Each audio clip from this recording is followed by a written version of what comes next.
11వ అంతర్జాతీయ యోగా డే ఒక grand success అయింది. అదేవిధంగా ఒక హిస్టరీ క్రియేట్ చేశాం. ఒక మాటలో చెప్పాలంటే ఇది సూపర్ హిట్.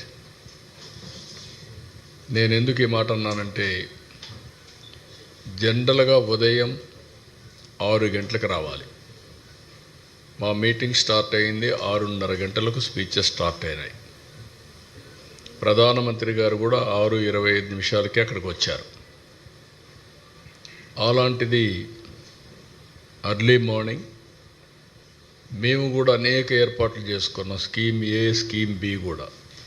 వర్షాకాలం ఒకవేళ వర్షాలు వస్తే స్కీమ్ బి కింద 30,000 మందికి, ఇది ఇంటర్నేషనల్ ఈవెంట్ కాబట్టి ఏమాత్రం వాయిదా వేయడానికి వీలు లేదు కాబట్టి స్కీమ్ బి కూడా రెడీ చేసుకున్నాం.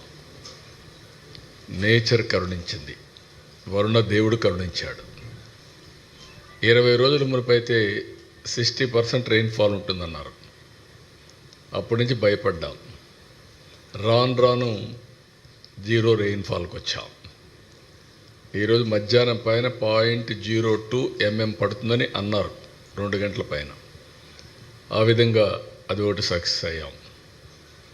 3,03,654 మంది అనుకున్న వెన్యూకి, అది కూడా QR కోడింగ్తో వచ్చారు. ఎందుకంటే గిన్నీస్ రికార్డ్ ఇవ్వాలంటే ఎంతమంది వచ్చారు, ఏ టైంలో వచ్చారు, ఎవ్రీథింగ్ రికార్డ్ చేస్తారు. కాబట్టి ఎగ్జాక్ట్గా ఈ నెంబర్ వచ్చారు, అటు ఇటు ఉంటే అవి కూడా డిసైడ్ చేస్తారు. ఇది ఫస్ట్ టైం 2 గిన్నీస్ రికార్డ్ రావడం. దగ్గర 22,000 మంది ట్రైబల్ స్టూడెంట్స్ 108 సూర్య నమస్కారాలు 108 నిమిషాల్లో ఒకే ఇక్కడ చేసి సైమల్టేనియస్ చేసి ఒక చరిత్ర సృష్టించారు. It is historical event. ఈరోజు మేము చెప్పింది 3 లక్షల ప్లస్ అంతమంది ఇక్కడికి వచ్చారు. ఇంకొక పక్కన మీరు చూస్తే రాష్ట్రంలో 2 కోట్ల మంది పార్టిసిపేట్ చేస్తారంటే రిజిస్ట్రేషన్స్ 2,45,00,000 మంది చేసుకున్నారు. 2,45,00,000. మేము సర్టిఫికెట్స్ అయితే 25 లక్షలు ఇస్తామనుకుంటే 1 డే పార్టిసిపేట్ చేసిన వాళ్ళు, 3 రోజులు పార్టిసిపేట్ చేసిన వాళ్ళు, సర్టిఫికెట్కి ఎలిజిబిలిటీ ఉండేవాళ్ళు 1,89,80,00,000 తయారయ్యారు. 1,80,00,000కి వచ్చారు. ఇవన్నీ చూసిన తర్వాత నేను మనస్ఫూర్తిగా మరొక్కసారి ప్రధానమంత్రి నరేంద్ర మోడీ గారిని అభినందిస్తున్నాను. ఇక్కడ మీరు గుర్తుపెట్టుకోవాల్సింది, ప్రజల్లో ఒక చైతన్యం లేకపోతే, దీనివల్ల లాభం ఉందని భావించకపోతే ప్రజలు రారు.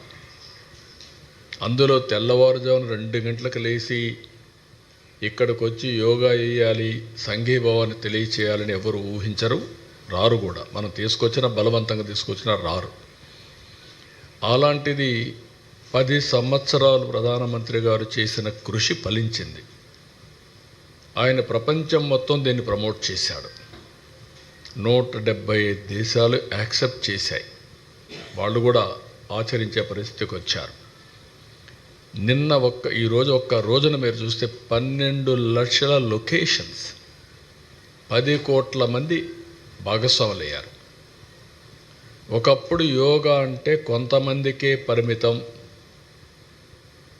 అలాంటిది ఈరోజు యోగా అనేది అందరికీ అవసరం, అందరిది అనే భావం తీసుకొచ్చిన ప్రధానమంత్రి గారిని అభినందిస్తున్నా. ఈ చంద్రబాబు నాయుడు గారి పాలనలో అసహనం అనేది ఏ స్థాయిలోకి పోయింది అని అంటే, ఏడాది కాలంలో ఈ ప్రభుత్వంలో ఏ ప్రభుత్వము కూడా గతంలో ఎప్పుడు చూడని విధంగా వ్యతిరేకతను చంద్రబాబు నాయుడు గారు ఈరోజు చూస్తూ ఉన్నారు. ఇందులో దీని నుంచి డైవర్ట్ చేసేందుకు, ప్రజల సమస్యలు ఎవరైనా గొంతెత్తి విప్పితే ఆ గొంతును నలిపేందుకు ఏడాది కాలంగా మా పార్టీ నాయకులపై చంద్రబాబు నాయుడు గారు పెడతా ఉన్న తప్పుడు కేసులు నిజంగా చూస్తే ఆశ్చర్యం కలిగిస్తాయి. ఎవరు గలం విప్పినా కూడా గలం విప్పకూడదు అనే ఉద్దేశంతో, విప్పనివ్వకూడదు అనే ఉద్దేశంతో తప్పుడు కేసులు పెడతా ఉన్నారు, టాపిక్లు డైవర్ట్ చేస్తూ ఉన్నారు. ఈ తప్పుడు కేసుల సాంప్రదాయాన్ని మరింతగా కొనసాగిస్తూ మొన్న కరెక్ట్గా నా ప్రోగ్రాంకు ముందు రోజున టాపిక్ డైవర్ట్ చేసేందుకు ఉపయోగపడుతుందనే ఉద్దేశం కూడా ఒక కారణం. రెండో కారణం, గొంతు నొక్కాలి ఎవరైనా కూడా తనకు వ్యతిరేకంగా మాట్లాడితే అన్న కారణం రెండోది. చెవిరెడ్డి భాస్కర్ రెడ్డిని అరెస్ట్ చేయడం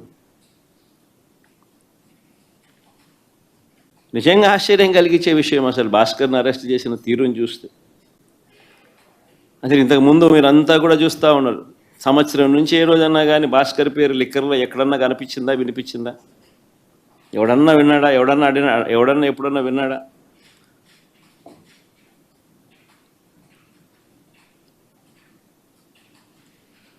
భాస్కర్ని ఇరికిచ్చేందుకోసం తప్పుడు సాక్ష్యాలను క్రియేట్ చేస్తూ ఉన్నారు.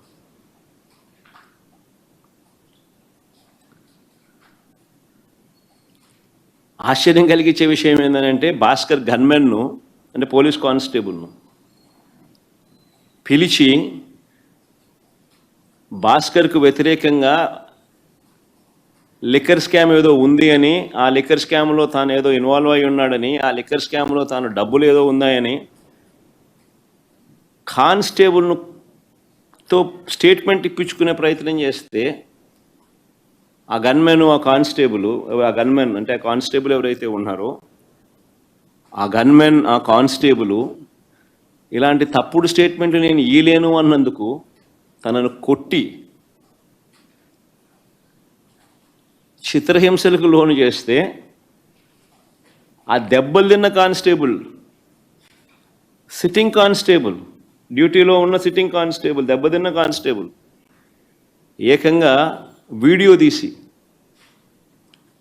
తనకు తగిలిన దెబ్బలన్నీ చూపిస్తూ, ఆ దెబ్బలను డిస్ప్లే చేస్తూ, జరిగిన సంఘటన తాను చెబుతూ డీజీపీకి లేఖ రాసి గవర్నర్కు, ప్రెసిడెంట్ ఆఫ్ ఇండియాకు లేఖలు పంపించినాడు.